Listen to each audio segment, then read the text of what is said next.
और बुढ़रिया में माई हो आहो बुढ़रिया में माई हो बड़ा कष्ट हो खेला तोहर बेटा पतो है नहीं जानी बड़ा कष्ट हो खेला राउर बेटा पतो है नहीं जानी बड़ा कष्ट हो खेला। अरे 84 लाख योनि में मनुष्य तन मिलल 84 लाख योनि में मनुष्य तन मिलल अरे करा के कसहू अपार लगाव बड़ा दुख हो खेला तनी राम नाम भज माई दुख हो खेला। बड़ा भाग पवले बड़ा अरे मनुष्य के तानावा कैलो नए भैया हरि के भजानवा हो बड़ा भाग पहले बड़ा मनुष्य के तानावा हो कैलो नए बबुआ हरि के भजानवा गिरी समैया तोहर केहू नहीं पूछी गिरी समैया तोहर केहू नहीं पूछी घरवा के लइका पैका देखते रही जाई का करम बाबा ई विधान के बनावल बा विधि विधान ऐसा लिखना हमने के लिखले बाड़े कि उनकर लेखनी के लिखल कोई जवाब नहीं के दे सकल। चलिए अपना डगरिया पर तनी सोच हो जाए चलो तनी का करब और कवनो उपाय करब सेवा नाही पैबा हो बेटा पतो है तोहार देखते रही जाई है हो कवनो उपाय करब बड़ी पचतैबा बचवा ई कोनो मंदारी ना ह ई एगो ऐसन मोह माया के जाल है जो हम एगो पंडित बननी साधु बननी अपना गुरु के कृपा से आज्ञा से हम अपना गांव घर घूमत फिरत है मोच डाड़ी ऐसी नहीं खे पाकल कहीं ना कहीं हम एगो ऐसन धर्म कहनी कि जो बाबा के शरण में वहाँ के शीश झुका के कुछ मंगनी तो वही हमार गुरु के लेखनिया लिखल बा कैसे लिखल बा हो अरे बेटा तो बेटा होवे पतो नहीं पूछी अरे बेटा तो बेटा होवे पतो नहीं पूछी अरे कर्म कमाई अरे तोहरा ना सूझी कर्म कमाई तोहरा न सूझी गली गाली भीख मांगी पेट वो चलाई जवन कमई बाबू उहो गवाई कहल दिल बाकी हे सरकार जेकरा तन से 5 गो बेटा बेटी भी जन्म ले लेता उहो बेटा नहीं के पूछत जब सियान हो जाता शादीशुदा हो जाता तो अपना रास्ता बदल लेता। अब पतोह की बात का कहे आवाज के पतोह ऐसा लोग आवताई कि आवते घर में 4 दिन बाबू बाबूजी कहतई ओकरा बाद 6 महीना के बाद बाबू कहतड़े ओकरा बाद साल भर के बाद कहतड़े अरे नातिया हे राम हे राम हे राम हे राम। प्रेम से बोलो सीताराम की जय प्रेम से बोलो सीताराम की जय। चल चल चल तू डगरिया हो बड़ा गुरु के शरणिया चल चल चल तू डगरिया हो बड़ा गुरु के शरणिया उनकर चरणिया में नैया लगाईबा बड़ा सुख पैबा भैया बड़ा सुख पैबा का कहया माया के जंजाल ऐसन बा कि अपना 2 वक्त के रोटी मांगीला अपना समय गुजारीला जहे सांझ तहे विधान हे विधना हरे राम राम राम हरे हरे और हरे कृष्ण कृष्ण कृष्ण हरे हरे हरे राम राम राम हरे हरे।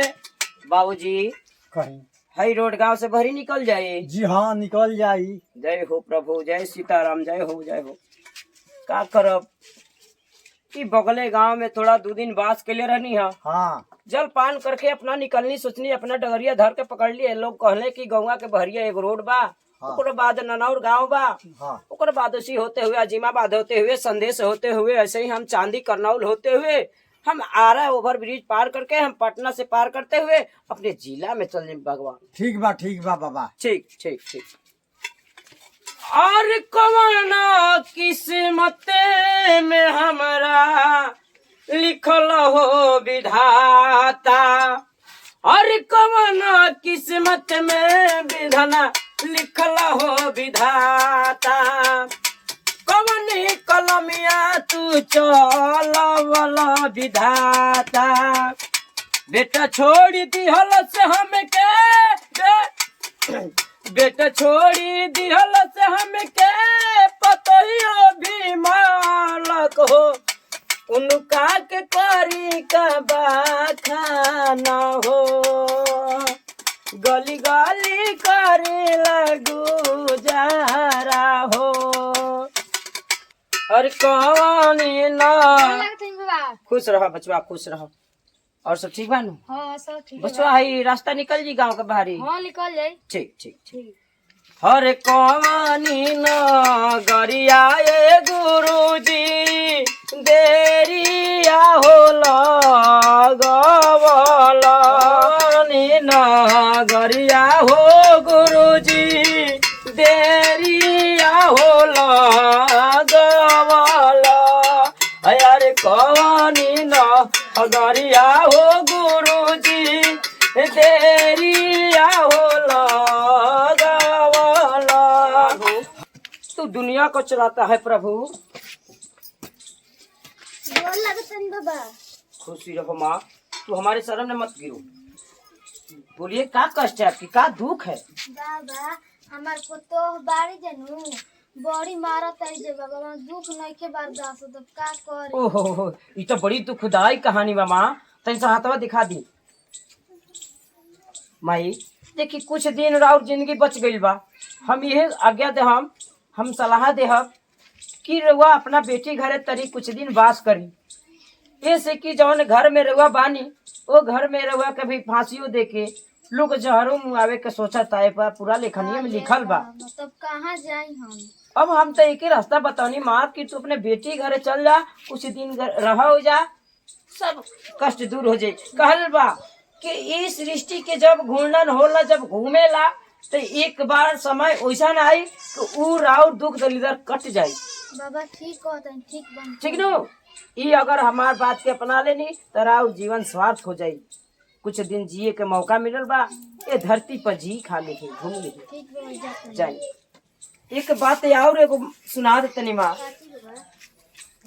और बुढ़रिया में माई हो, आहो बुढ़रिया में माई हो, बड़ा कष्ट हो खेला तोहर बेटा पतो है नहीं जानी, बड़ा कष्ट हो खेला राउर बेटा पतो है नहीं जानी, बड़ा कष्ट हो खेला।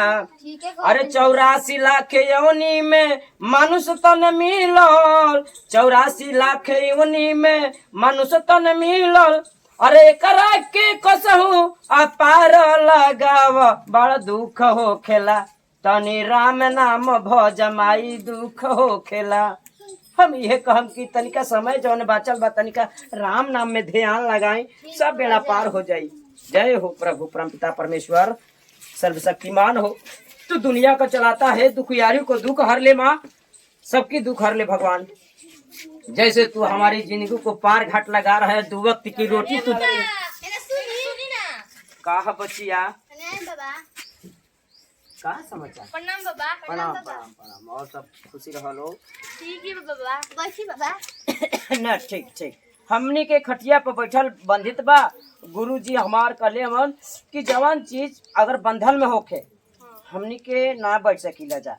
इस की हमनी के चलता फिरता ऐसा महात्मा है जा कि हमनी के जंगल झाड़ी देखे से बाबा जी नहीं खे लागत बचिया। रवा सब बोल हम ठीक है, बताओ काहे थी मांग चल जानी। हाँ ये बात तू सच कहतड़ू, सब ठीक बा, पर कहल गइल बा कि एगो ऐसा समय आवेला कि ई एगो माने हमनी के उठाए पड़ला और कहल गइल बा कि सब कोई गुरु भक्त अरे ना बन कुछ ना सकेला। ढोंगी पहने बोलन जे कपड़ा मांगो चले लोग जाके कमाए के ना पड़े। अरे बच्चिया ऐसा न बात मत बोला, ई पाप लागी, सब गुरुजी सुने हमनी के तब। का पाप लागे गुरुजी से का दी हन हमनी के सच कहत नहीं जा। कपड़ा पहले जा ढंग दे घर घर थी ना बच्चिया कमाए के ना उहे बेच के अपन जिंदगी गुजारा कर लेवे ना लोग। ना ना ना ऐसा ना ये सोचे बात तो के बोले तो चाहे। जाके कमाई हमरो बाल बच्चा बा, हमरो परिवार बा। बच्चिया ऐसा न बात नहीं बोले के, ऐसने बात है ये हम हम का सब- ना बोली जे बाबा। ऐसे ही नहीं ऐसे हम। बात के विश्वास न करें जा।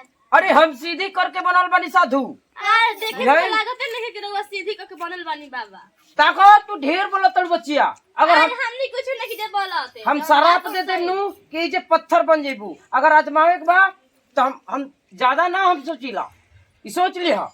का हां चल धीरे। अरे वो सब दिन भर में नो 2 गो 3 गो 4 गो आइबे करे वाली। जाई रोज के काम जिम होता। परमेश्वर सर्वशक्तिमान हो, उसकी चकरा दे, उसकी माथा हिला दे, उसकी खपड़ोनी निकाल दे, उसकी आंखें बाहर निकाल दे।